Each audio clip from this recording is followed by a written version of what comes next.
And we are back. Black and a Half, episode number 219. And I am joined today by two guests from the new film Tim Travers and the Time Traveler's Paradox, actor Samuel Dunning and writer and director Stimson Snead.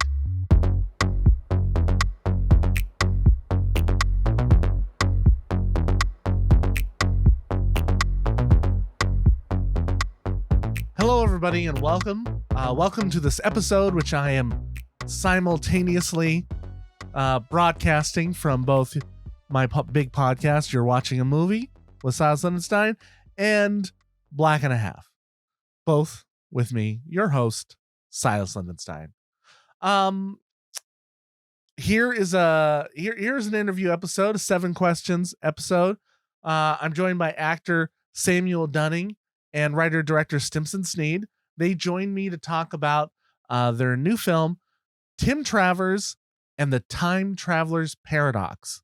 This is a fun movie. If you know me from listening to any of my podcasts, you will know one thing I am in love with is time travel. I love time travel movies. I like all the different concepts that people come up with, how they implement it, how they argue about it, how it can work, how it won't work, all of that. I love that. And I like apocalyptic movies. I love that. And here we got a time travel movie facing a potential apocalypse via a paradox, right? So I knew when I saw this movie that it was for me. I needed to see this. And to add to it, it was also going to be playing here at SIFF, the Seattle International Film Festival. So it was coming up to Seattle there. It's not premiering there, but it's playing there. It's the Northwest premiere. And so that gave a double opportunity to talk to these two guests. Now, we still did it via Zoom. One of them was here in Seattle. One was elsewhere. But anyway, they got on the show. And I got to see the film. I enjoyed it. I enjoy there's a the low budget grittiness that you got from these independent films that where it seems more realistic than the average polished Hollywood A-list movie, and somehow that engages me more. It just does. It's perfect in its imperfections. It's a good movie, and I think you'll enjoy it if you are into time travel. If you're not into time travel and you're like, oh, when I just think about time travel stuff, it hurts my brain and I can't, probably not for you. But I think if you're listening to this program, you probably think it's for you. So, but then let's throw in there some of the people in the film. We've got Joel McHale. Yeah, Joel McHale, comedian out of the Seattle area. But not just that. Danny Trejo. He's like a super villain. Like every movie he's in, he's a villain in there. Or he's the guy you expect to be a villain and he's not a villain, right? A good guy. But the biggest name for me in here is Felicia Day. You know Felicia Day from The Guild, right? You know her from being sort of the queen to the nerds, right? The Dr. Horrible sing-along blog. You know Felicia Day if you're a nerd. You got to know who she is, right? And here's the thing. I mentioned it really briefly in this interview to the two people. I had an embarrassing moment with Felicia Day when, I don't know if it was like 6 years ago, but I think Sierra was something like 11 years old. She was 11, maybe 12 at Comic-Con. We were there and I was performing in this little, they had a little square that we were doing sort of a Pictionary kind of show, right? And so it's like in the middle of the convention. It's not at one of the booths or one of the rooms in there. It's like in the middle of the merchandise floor. So they decided that that'd be a great place to do interviews and other fun stuff in the middle of everything, right? I'm glad they stopped doing that after that year. But um I go for my time for the game show that I'm gonna do. So I'm there a little early. I walk in, being interviewed before me is Felicia Day, and she's on stage, right? And I'm standing inside the green room and I'm waiting for that show to end so I can go out. And I just wasn't prepared that Felicia Day would walk in. And she comes in and she's right there in front of me and she goes, "Hi." And I'm like, "Hi, hi." Like awkwardly. And my daughter is looking at me like, "What's wrong?" Like she's looking at me like, and I'm just like, I'm just waving her off because she knows I'm not acting different. Usually I am, I'm super friendly to people. I'm saying, "How you doing?" Oh, start talking to them. But I cannot say anything to her because I want to tell her, um, I want to say, "I love you." No, I wanted to be like, "You are my favorite person. I've always wanted to meet you. I want you on my podcast. Would you come? Will you be my friend?" I don't know. Like, I want to talk. I have a million things I want to say to her, but mostly like, thank you for making nerds feel accepted. Thank you for showing that you can just create something and be amazing. Like you can just decide that you're going to make something and it can become a hit and it will find a fan base. So the fans who it's written for are going to find that. I wanted to say that, but I said hi. That was what I got out. Um, and it's awkward for me because I do stand-up comedy. I do this podcasting. I have interviewed celebrities. I've hung out in green rooms with one of my idols, Tom Papa. I got to sit in there with him as he was creating jokes, right? With his writing partner. I I've driven Carolyn Ray to her hotel to drop her. I was like her chauffeur for the weekend. I'm around celebrities, but I was not mentally prepared for this. I was not mentally prepared to hear her say hi to me, to acknowledge me, to see me in front of her. I thought I was John Cena at the time. She couldn't see me, but she did. And I said nothing. I said hi. And that was embarrassing. So that's my Felicia Day story. And I explained to my daughter later, like, yeah, she's famous, particularly in the nerd community. And she's 11, so you don't expect her to know anybody. And she's like, "So why don't you just say hi?" And she just didn't get it. She didn't get it how hard that is when you meet somebody that's important to you, important to your soul. And so I saw that they were when I saw she was in this movie, I'm like, "Well, I'm definitely watching this now." And then it said interviews are available. And honestly, I was like, I don't know that I can face Felicia Day. I don't know. I'd be too nervous. So I didn't even ask who is available for interviews. I didn't know if she would be. But it's as is normal. It's the director and writer were available along with the lead actor. And sometimes when you're a new movie trying to get seen, you can get next level celebrities, right, in smaller roles and to help elevate your movie and to get it seen. They may not be the lead role, but that the part's juicy enough that they're like, "Oh, I'll do this," and like, and it helps your movie. And it's a win-win. And as you listen to Stimson in this, he got to hire the people he loves to see on screen and direct them. And that's great. And that's motivating me because, like, hey, I have a script. I might be shooting it soon. Maybe I could get a star in there, but this time I'll be prepared and I won't be a goofball and just go, hi, hi. That's it. That's it. I did once, I did profess to an actor outside of Seattle, Intimon Theater. I saw an actor from a play and I told him, I saw him come out. This was like 1999, 2000, maybe 2001. And he came out. I saw him outside the theater and I was like, I just need to tell you, you were so good. That was such a wonderful performance. And I just want to thank you. I just espoused so much feelings and he thanked me and then he left. And I felt like I just talked like a child. Why did I get so emotional? You were so good. You're so really good.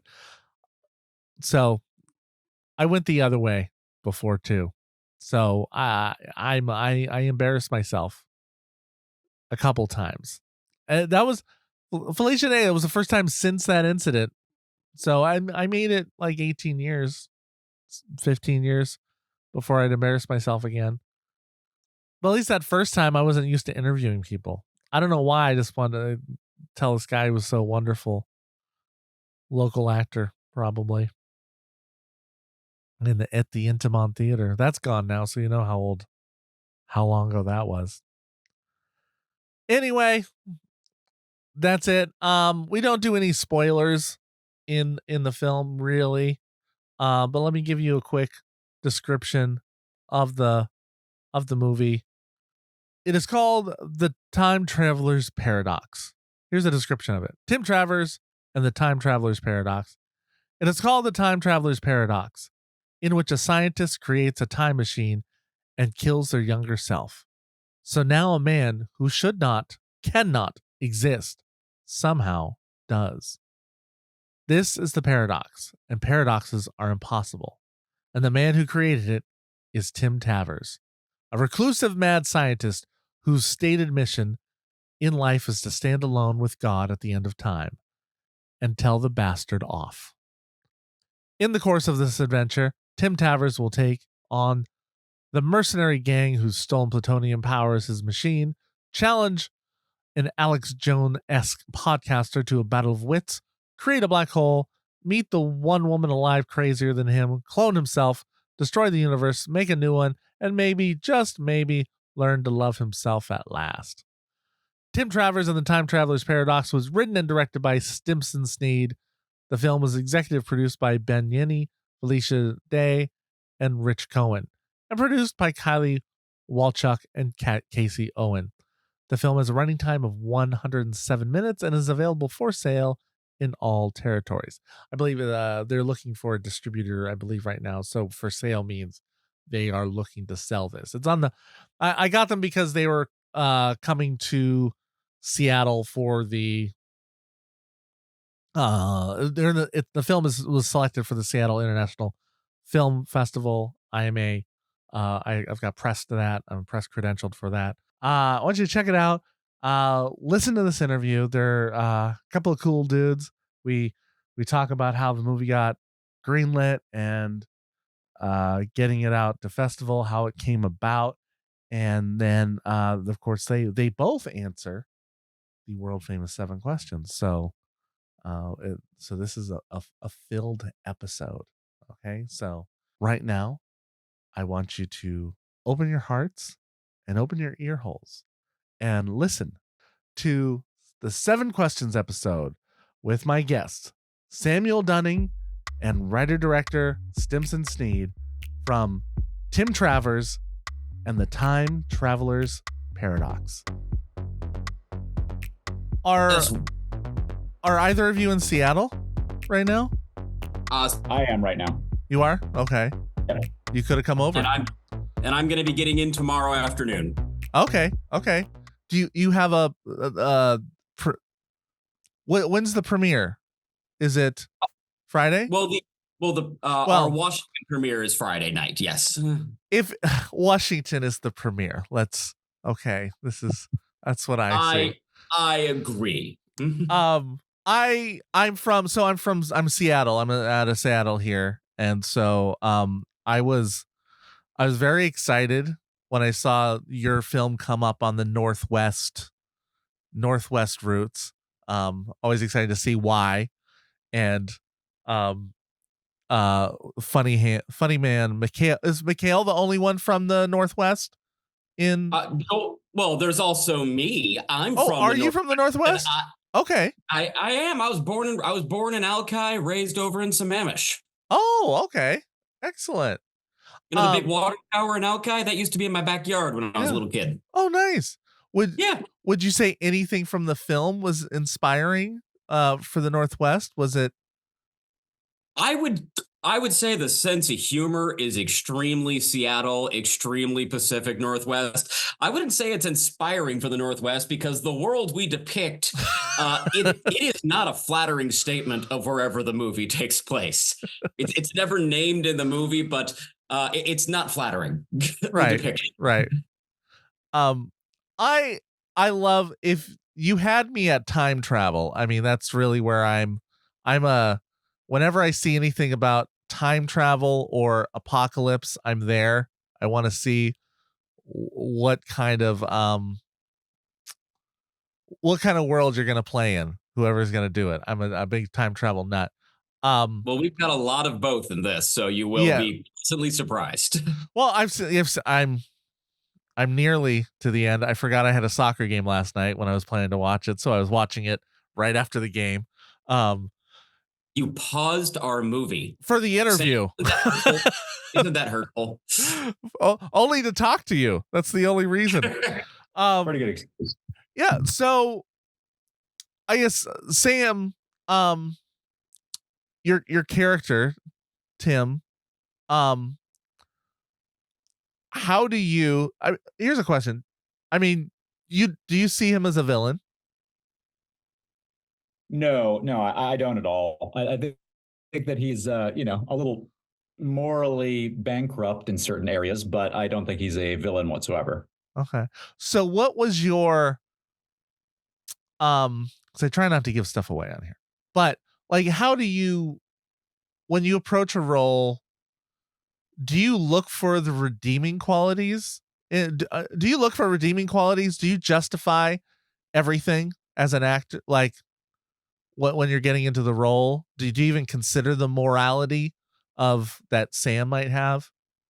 I think it's kind of a case by case basis. I mean, I'm not like method or anything like that, really, and especially with a film like this, where we had such a time crunch and I had to play so many things at all at the same time, and it was sort of like many days I was sort of like, if I get the lines out and Stimson's happy and we move on, and good enough, which is probably what most not the answer most big professional actors would say, but it's just honest. It's honest. Like I mean, I think I'm lucky that I think I kind of internalize a lot of that stuff just to begin with. Like I don't like really go out of my way to make a lot of notes on my scripts, like, oh, where is this coming from, or like things like that. It's sort of I just sort of kind of case by case. I mean, it also helps that it's just a well-written script. You just kind of know exactly where his head is at, where he's going. And but if there's ever a moment of confusion, it's Stimson and I just talk and he explains it to me and I go, oh, got it. Yes. And then with just knowing the script backwards and forwards, it's not very hard to find the motivation in a given scene with Tim. It's not the glamorous, like, yes, I worked in a science lab for 2 years to get into the headspace. It's none of that shit. It's just, how do I convince you that my lies are truthful? Okay. I like that. I've got a particular bit of feedback pretty consistently now, always about Sam, and it's people talking about how much they love his performance, and they're always asking, how did Sam find a way to make this awful human being redeemable? And I'm always thinking when people ask this question, I based most of Tim Travers' impulses on myself. So when they say awful, I'm always kind of thinking, is he though? He definitely does a few bad things, but it's hard not to take that a little personally after a point. Some minor killings. Self-harm. Self. Oh, okay. So do you say in the tagline this is inspired by nights of inspired by lots of drinking? Is that One specific night of extremely heavy drinking. is that where you came up with the concept of the time Yeah. travel? Okay. Yeah. What happened was this wasn't me trying to do like this was not a love letter to any pre-existing time travel movies, although I do love those movies. I had just watched a not very good time travel movie that I won't name at a film festival, and I was really annoyed by it, not just because the science was bad, but because it was a story about characters who don't behave like scientists, who, when faced with something interesting, all they can think about is, what does this say about me, instead of following the science. So I got really angry, really drunk, and in the course of a single evening, basically outlined on a napkin what a short film would look like that did the things I wanted to see in a time travel movie. And the thing I wanted to see was a character who really does dig deep into the weird. And really, the Tim Travers character was constructed to be someone who would behave in that way that I need. And the next morning I looked at it, I was like, oh, this is actually a pretty good idea. Turned it into a little 20-page script, met Sam a couple of months later, made the short, and then figured that wasn't nearly difficult enough and decided, hey, let's make a feature. Did the short air anywhere, or It did not. The short has unfortunately been a casualty of the feature. We okay. were all really proud of it, and it was a great little short film. But the moment we started creating the feature, we kind of stopped pushing the short, and it will be owned by the feature when the feature is sold. So, Okay. but it'll be a great, but the short lives on in spirit because every single scene of the short, barring a few minor tweaks to dialogue, is in the feature. Okay. I know it's very deja vu for poor Sam refilming the exact same scenes, but 2 years later. I mean, but that kind of fits Mhm. this whole thing. So Yeah. No, it was a weird and kind of surreal thing to have to be redelivering these same insane monologues over again. But it's just kind of fun to now have the two of them to just look and compare between, just go like, oh, I actually liked my delivery a little bit better in the short, or oh wait, thank God we had a second one. This is so much better in the feature. yeah. Did you understand completely as you were doing it how the science worked as you were spewing your monologues, or was that rote memorization? A bit of both. I mean, like, in generality, like I knew what I was saying, even if I may not have delved into the finer points of it all. But like, to learn a lot of those monologues, you at least have to understand the basics, like why X hypothesis would lead to Y. So it's just, like, you do have to understand at least the logic behind it, if not being able to, walk in front of a group of people and give the same dissertation why it works. Right. I like I like the playing with the paradox of what I don't, that's going to give away near the end. I'm not going to say that. But I'm fast. I watched Star Trek was my intro to time and what a paradox is and what that means. And I was fascinated by this character who was trying to create a paradox. I believe he was trying to. I wasn't. That is his explicitly stated goal. Yeah. Yes. Like, because I was like, well, but because in my imagination, what a paradox would happen is that he would have just instantly disappeared and everything would have exploded. So I was like, well, that's a bold attempt to see if I'm right. If I'm right, I'm going to destroy everything right away. High stakes. I'm also, I thought it was very funny as well. I'm a stand-up comedian as my other part, so I really enjoyed the comedy here. I liked your play with Felicia Day in here, her character. I'm going to tell a story. I'm going to tell a story in the beginning of this podcast. I've told it before on the podcast, but like 6 years ago when I accidentally met Felicia Day. And the summit real quick. I meet I do stand up, so I meet celebrities. I'm usually prepared for it, but she was one of the people I was like idolized, and I was not prepared to bump into her at an event, and I couldn't say anything, and I embarrassed myself in front of my daughter just because my daughter's like, why are you acting weird? I'm like, she's right there. I don't. And so I was kind of like, I hope she's not one of the interviewees, because that's embarrassing. Not that she would I gotta remember. say, when we were filming this, it was like, because I don't know if I ever get to make another film. So every actor in it is someone who I have personally wanted to work with at some point. Sam over here never lost his cool for a second, and I don't know how he wasn't, because I was fanboying out for a lot of our. Like, honestly, the stress of directing was the only thing that was keeping me focused. Really? Okay. Certain days, particularly the day our first day with Joel. For that first half hour, I think I was just sort of sitting there like, I'm sorry, you want me to give you what? Okay. Do you find, was that, I mean, what's it like directing somebody that you admired? Did you find it more intimidating than you expected, or? It is very intimidating, but the good news is, these are, all celebrity stuff aside, these are consummate professionals. So really, it's just you. Once you get over your own weird little shock factor, it's very normal. And because these are pros, they take notes really well. Joel, Felicia, Keith, Danny, it was a remarkably undramatic process. Is the process. It was like directing any other actor. The only biggest hurdle is just my own sense of whoa for like the first half hour. Was it harder to get them than you expected, or was it easier to get them to do the role than you expected? Were you?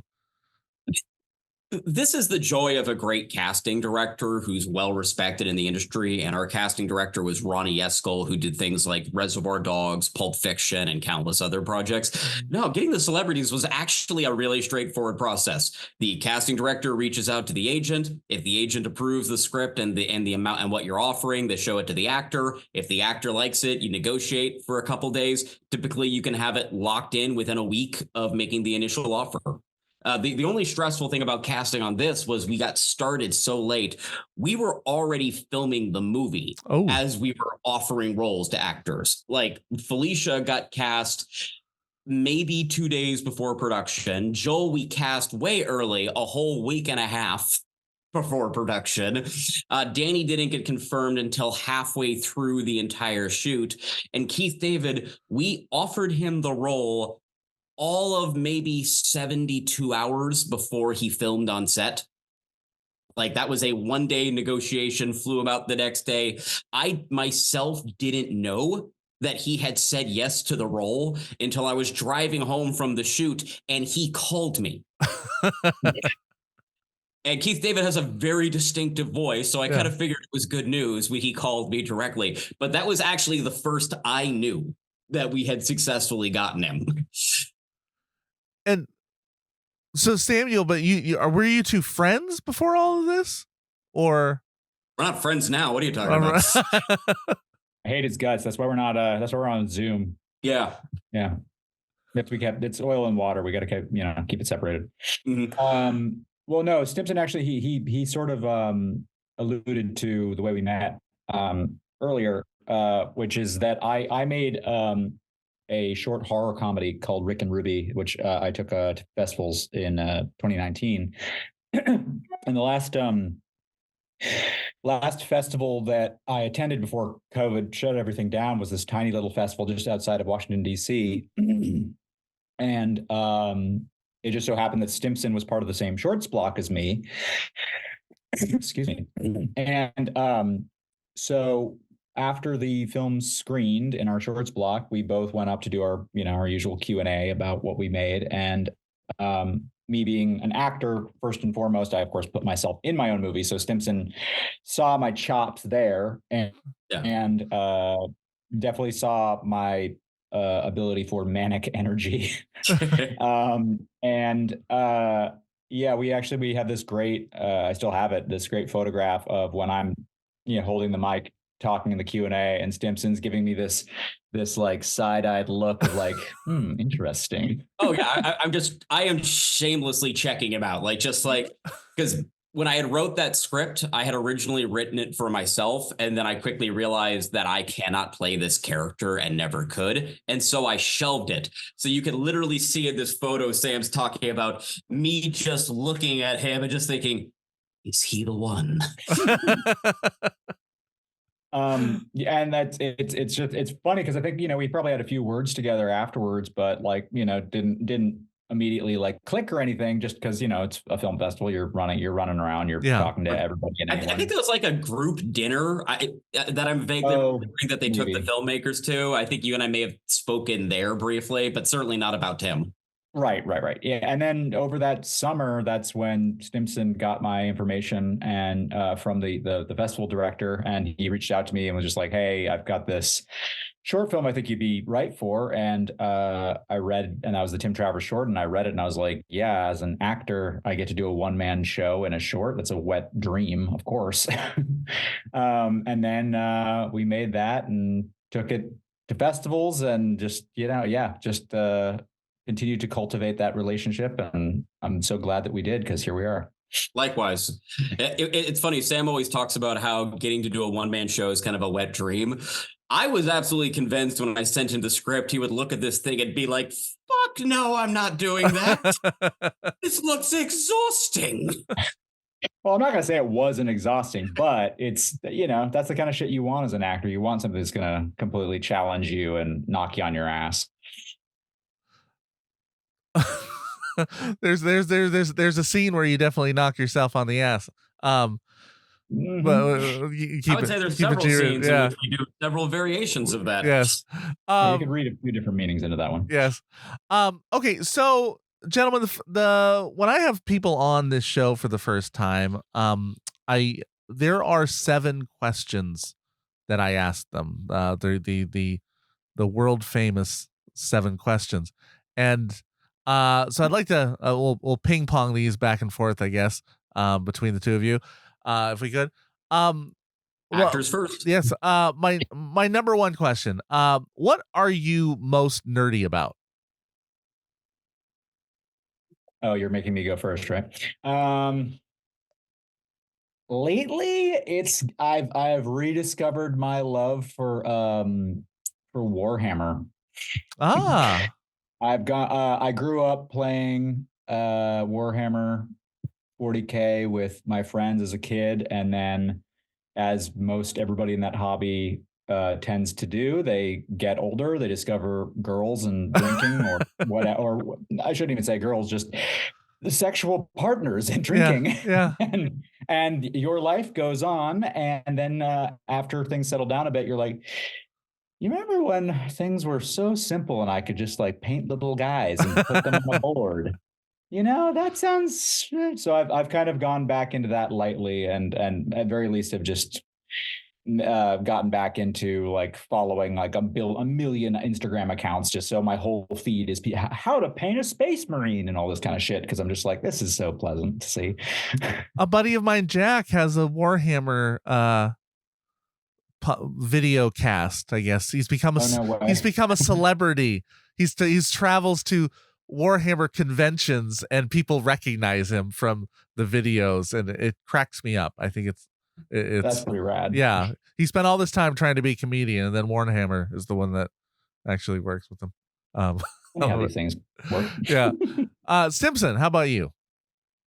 For me, that's easy. I've never grown out of my deep love of Red Dwarf.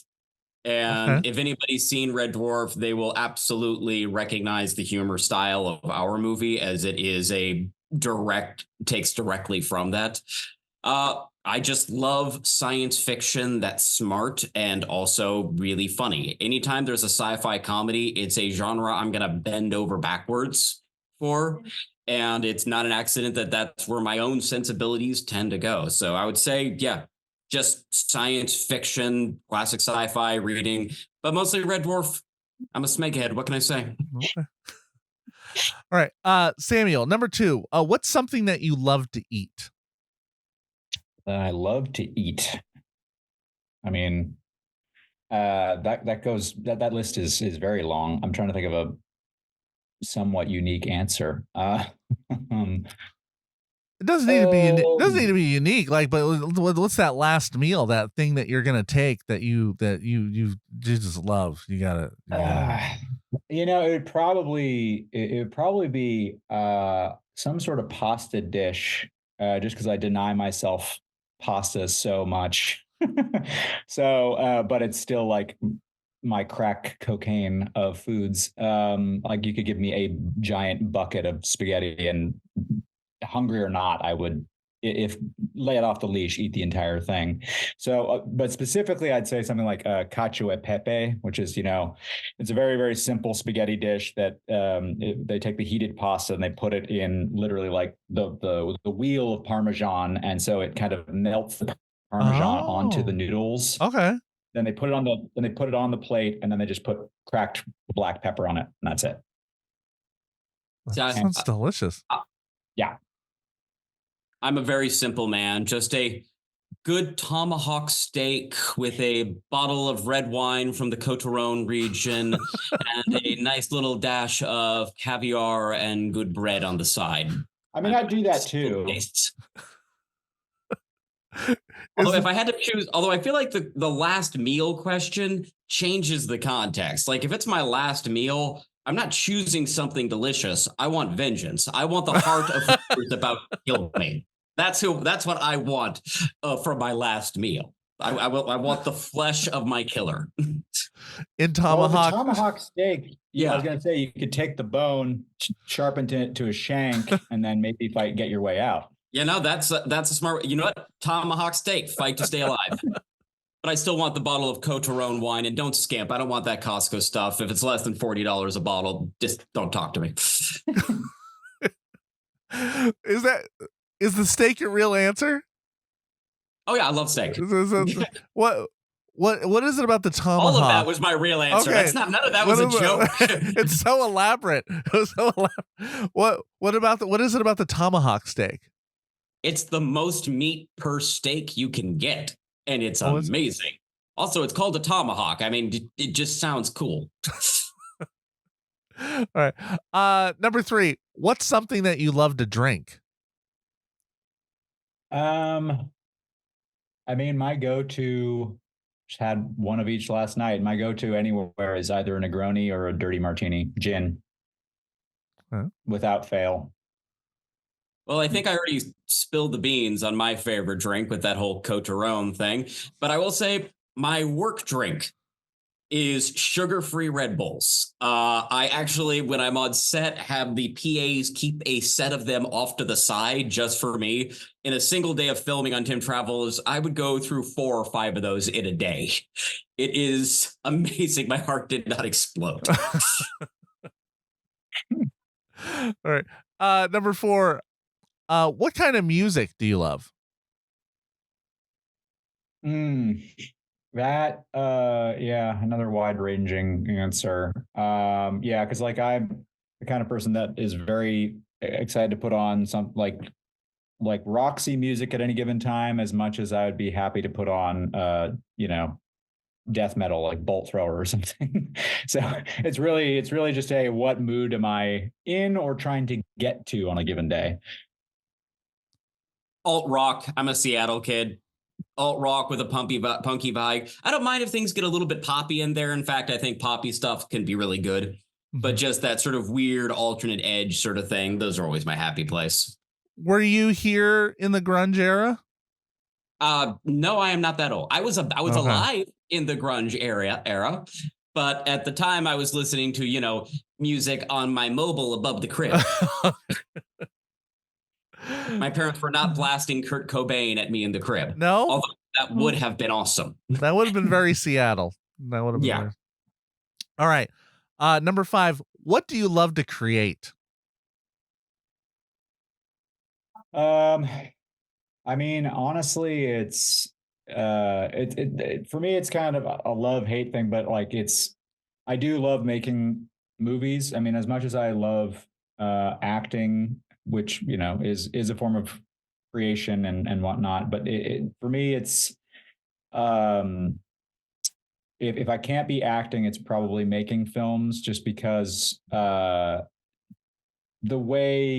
amount of work that you have to put in to get all the pieces to fit when they do and it's done, there's probably, I don't know if there's any other art form that has that level of like catharsis at the end where you're just like, because it's not, it's not like painting a painting. It's not you just relying on yourself. It's you relying on yourself and 75 other people, and then dozens and dozens more beyond that. Just people who just read your script to give you a note.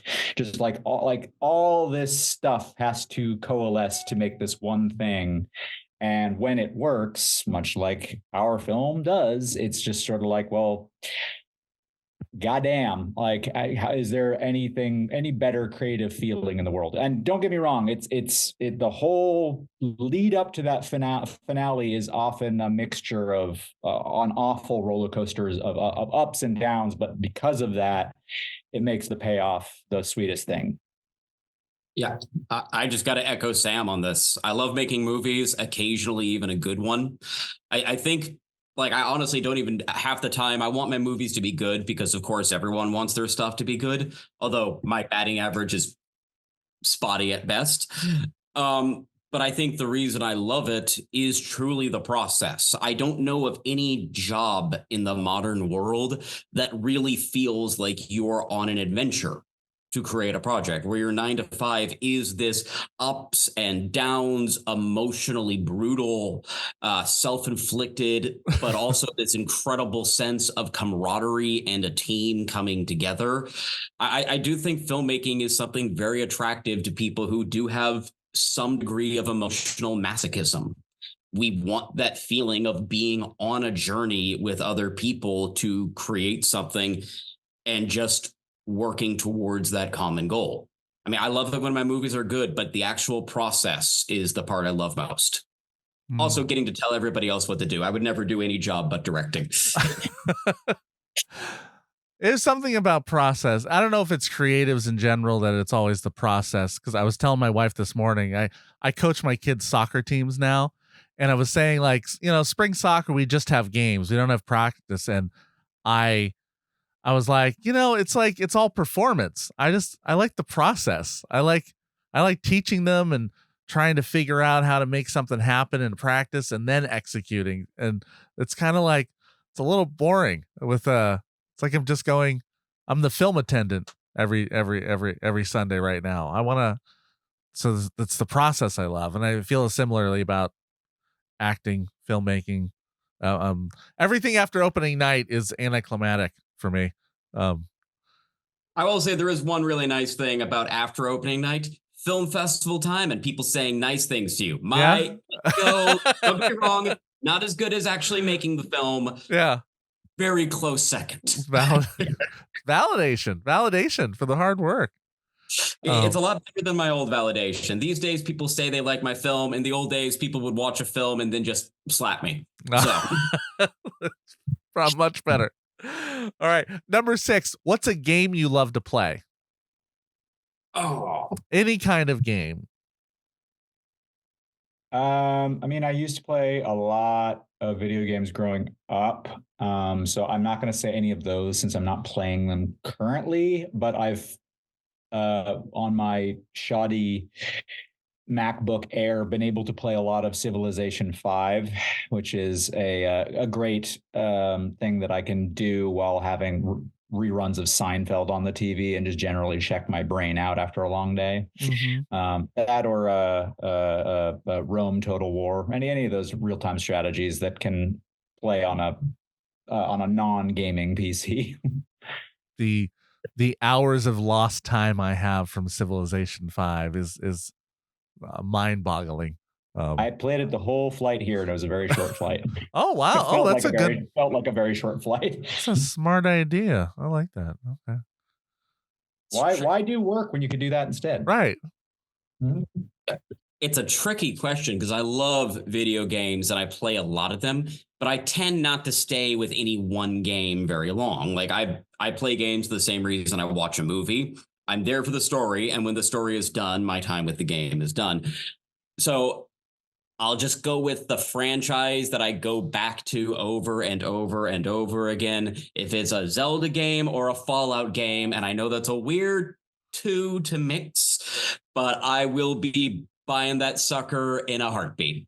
Okay. And I will lose the next several weeks of my life whenever a new one of those games come out. I will push the couches together and make a great big stinky unwashed cocoon of blankets pointed at the TV and just be dead to the world. All right. That's fair. That's fair. All right. Last question for you. In 100 years, when someone reads your biography, what do you want to be remembered for? Yeah, that's an easy one. Geez. Stimson, if you have something faster than I do, by all means, jump in. I hope they read my biography and say that Stimson died at the age of 110 after getting shot to death by the jealous husband of the 26-year-old international supermodel he was just caught in bed with. Oh, that helps me with mine. I hope that when they read mine, they say, "What? Wow, that was really long." I like, I like yours better. I like that better. Actually, you know what I got a better one. Here's what I want to be remembered for. I want my biography to say Stimson Snead is not dead. There you have it. Yeah. Incredibly still going. That's what I want my biography 100 years from now to say. Not dead. Not dead. Okay. Shows up with the full moon every 12 years. You know what? I can live with that. Emphasis on the living part. Go back in time enough and that might happen for you. There you go. Well, gentlemen, that's our time here. Thank you so much for popping on and joining me here. I don't know if I was planning to see, I was actually going to go see this in the movie theater. I didn't know I would get a screener for it. And so I still might. I'm going to, yeah, I got to look at the schedule because I'm very, it's my first time as accredited press at SIF. So I never applied before, and this year I was like, okay, I'll give it a shot. And I was excited. The film was the first one I wanted to see. So I got pretty excited when I got reached out about an interview. So thank you so much for joining me here. And yeah, that's it. Thank you. Well, hopefully we'll see you tomorrow. Okay.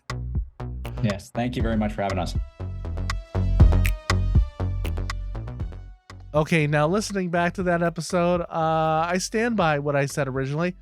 What a great episode. What a couple fun people to learn from and have on the show. And I don't know. I think I liked it. I'm interested. Have you seen the movie yet? Tell me what you think in the comments. And of course, this is a reminder to like, subscribe, and share with everyone out there. Share the podcast, share the video cast, whatever. Are you listening to the Black and a Half episode or you're watching a movie episode? Either one. I'm doing them at the same time today. So there we go. Hey, thank you for listening. And thank you for watching a movie with Silas Lindenstein and Black and a Half. You're watching a movie with Silas Lindenstein. In the theaters you find this. So go and press play and rewind this. This feature is timeless. Love it like it or we lose it, can't find it. And we ain't keen on being reminded about the film if it isn't tough. We spend a lot of time at the cinema. It's just me and my friends, we watch plenty stuff. For movies, yeah, I've been above. Whether big or they small, no, for me don't make a difference. Love them. You're watching a movie with Silas Lindenstein. In the theaters you find this. So go and press play and rewind this. This feature is timeless. Love it like it or we lose it, can't find it. And we ain't keen on being reminded about the film if it didn't hit. No, gotta lose it. Watch movies with my friends, bringing joy, that's the blueprint. So come on and let's do this. Leave pain behind us and relax your mind. Come watch a movie with Silas. Yeah.